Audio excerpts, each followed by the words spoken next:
Hello beautiful people, my name is Varstahl. And if you're asking yourself, what the heck is Darksiders III? I've got the answer for you, so sit comfortably, because we're gonna be here for a while. Darksiders III is the latest installment in the franchise, developed by Gunfire Games, a studio mostly known for its VR titles. So why did they develop the game instead of Vigil Games, who created the franchise? Where is Vigil Games anyway? Time for some recap. In 2005, Joe Madureira and David Adams founded Vigil Games in Austin, Texas. After becoming part of THQ in 2006, they started working on a hack and slash that would later become the Darksiders franchise. Darksiders hit the shelves on January 5, 2010. Despite popular acclaim and general positive reception all around, it only shifted 1.2 million copies in its first 4 weeks after release, falling short of THQ expectations. THQ upped the ante in a make-or-break deal and further funded Vigil Games with $50 million to release an even better sequel, but clearly stating that if it wouldn't break the 4 million copies mark, there would be no further sequels. Darksiders II expanded upon the basis of the original Darksiders, ditching the linear structure and replacing it with a more open-world Zelda-esque map. Dungeons with environmental puzzles became an integral part of the experience, reminiscent of both Legends of Zelda temples and the Legacy of Kain dungeons and ambience. Darksiders II launched on August 14, 2012, to an even better reception than the original Darksiders. Despite that, Darksiders II shifted a mere 1.4 million copies in its first trimester, falling hugely short of THQ expectations. Parallel to the Darksiders franchise, Vigil Games was working since 2007 on Dark Millennium, an MMORPG framed in the setting of Warhammer 40,000. And pardon the little off topic, having seen one of the work-in-progress builds, I can tell you it was amazing.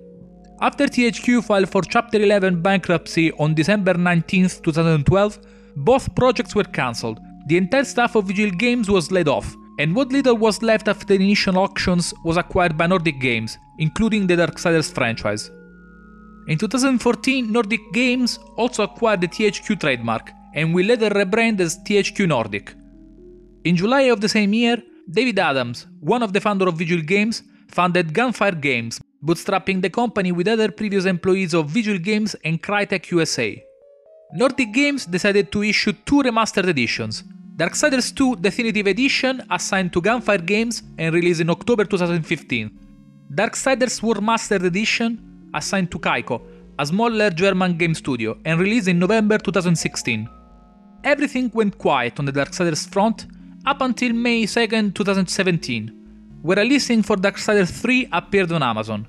Nordic Games, at the time already rebranded as THQ Nordics in 2016, announced that a sequel was being worked on by Gunfire Games, which brings us to today. With the franchise trouble past out of the way, before diving in the game, let's recap the story so far. I'm going to cover the premises of the franchise, the main storyline for the first 2 games, and the premises for this third game in the next few minutes. Well, actually several minutes. So if you want to avoid spoilers for the previous games, feel free to skip ahead to 14 minutes and 43 seconds.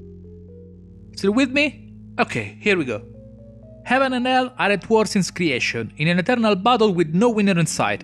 In an attempt to overturn the tides, Lilith, Demon Queen and consort of the Demon Lord Samael, creates the Nephilim, a mixed breed of angels and demons, whose sole purpose was to wage war on creation. Witnessing the destruction their fellow brethren were causing, 4 of the Nephilim sought the help of the Charred Council, a group of powerful beings that was rising to maintain order and balance. The 4 Nephilim were given extraordinary powers in exchange for the complete destruction of the other Nephilim, and thus the 4 horsemen rose: war, death, fury and strife. At some point during the conflict, humanity emerged in the universe, and in order to protect them, the Charred Council declared theirs as the Third Kingdom, the Kingdom of Humanity, contraposed to the Kingdom of Heaven and the Kingdom of Hell. The Charred Council brokered a truce between Heaven and Hell, and created 7 seals that were to be broken only when the Kingdom of Humanity was deemed ready to fight in the End War.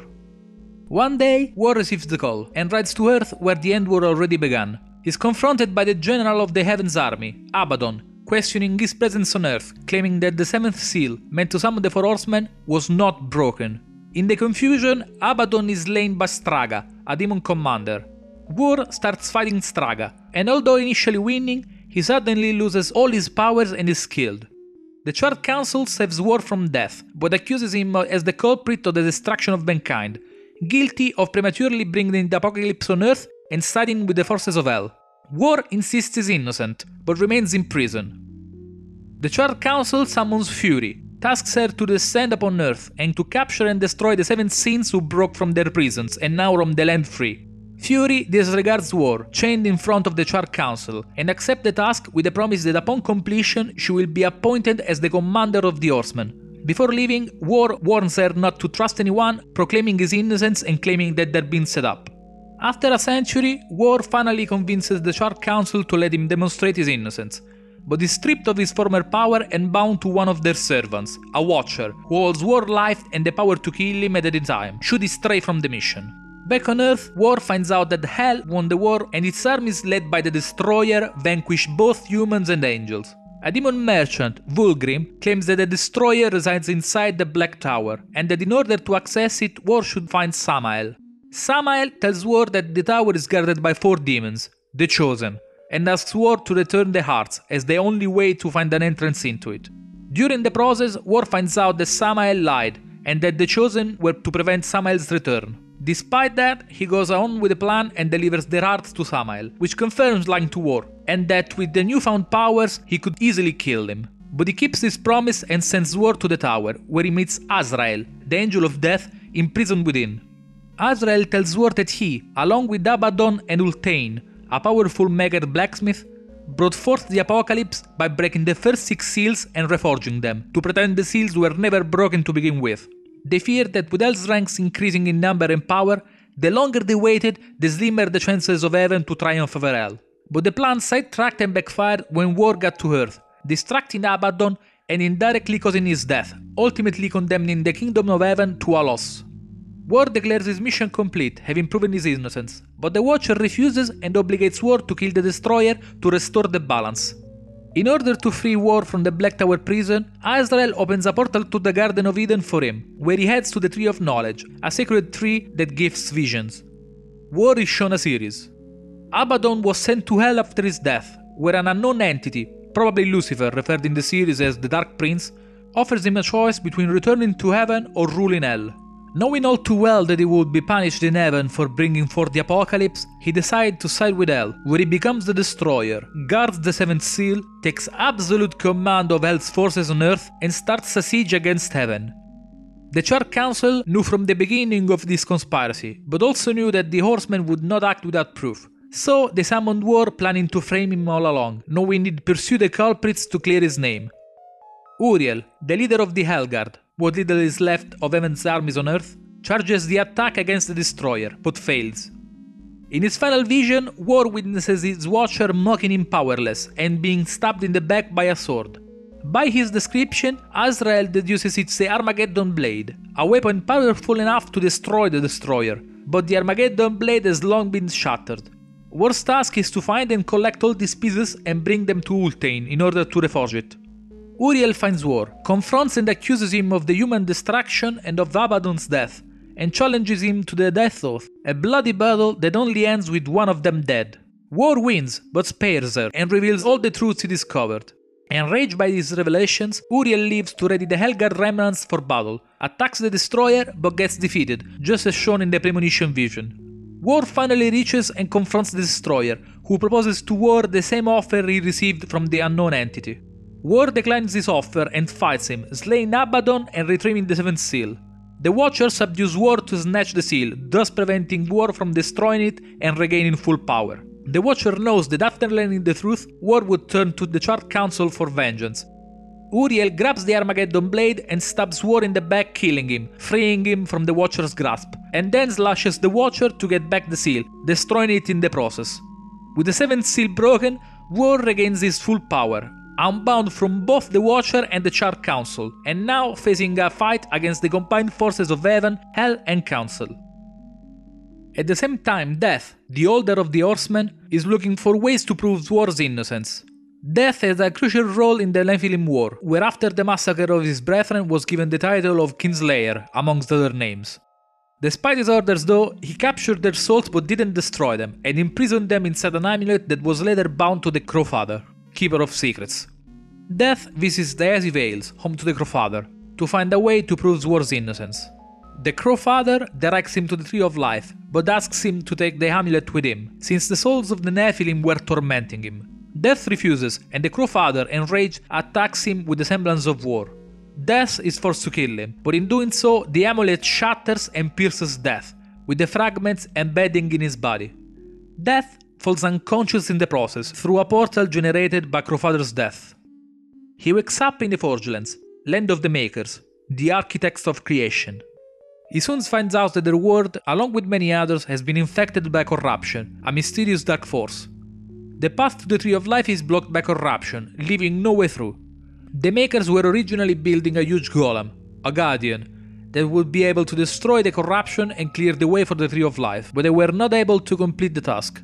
Death is able to imbue the golem with 3 souls crystals, although knowing that one of them was corrupted. Having no choice, he hoped that the 2 pure crystals would cleanse the corrupted one, but that wasn't the case. The Guardian started laying waste in the Forgelands and Death is forced to destroy it. The oldest shaman resurrects it with his life, and the Guardian, in his final suicide effort, destroys the corruption blocking the way. Upon reaching the Tree of Life, corruption grabs Death and drags him inside. There, he is met by an angry shadow being, who reveals itself as the origin of corruption and as Death's brother, Absalom, the first Nephilim. The hatred for Death killing his own kin allowed him to transcend death and take his revenge on creation, planning to consume all. Death is transported into the land of the dead, where he meets Ostegoth, a merchant, who informs him that in order to erase war's crimes, he must resurrect humanity, and in order to resurrect humanity, he must access the Well of Souls. The one who could direct him to the Well of Souls is the ruler of the land of the dead, the Lord of Bones. Death faces a trial to gain an audience, and after completing the task for the Lord, he is sent to the City of the Dead, where he is supposed to find the soul of someone who is able to guide him to the well. Inside the city, Death finds the Crowfather. He tells him that the human souls are trapped within the well, a place with immense power over life and death. Through the well, souls are cleansed and reintroduced into the world, so resurrecting humanity is possible. But the Well of Souls is locked, and the key is split in 2, one half in possession of the angels and the other half in possession of the demons. On top of that, Death learns that the well is corrupted, and that once opened, he must eliminate the source of corruption before resurrecting humanity.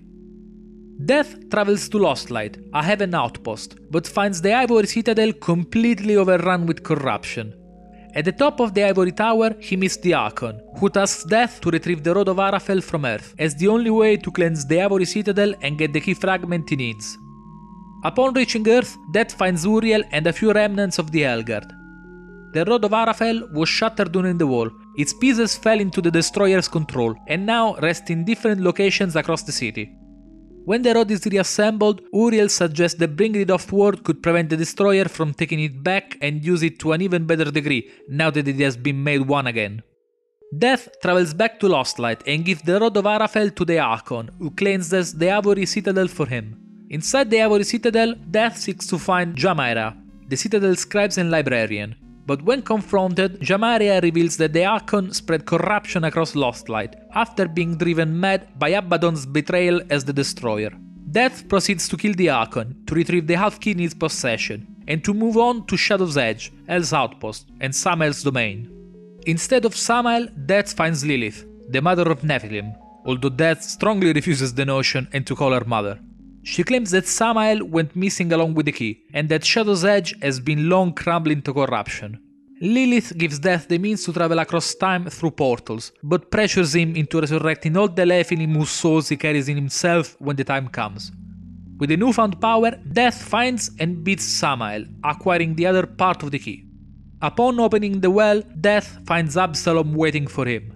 The ensuing battle sees the deaths of Absalom.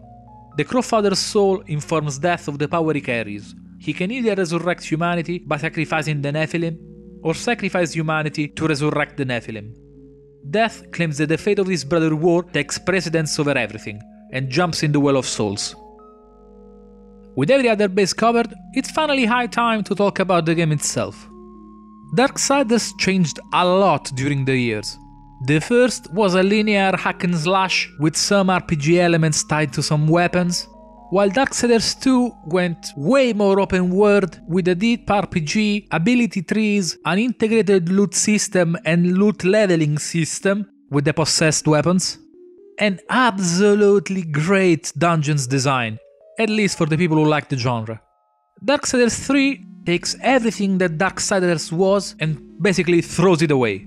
You're not very powerful anymore, you don't have ability trees, you don't have a loot system, you don't have multiple maps, and it's not a stretch to say that you just don't have Darksiders anymore.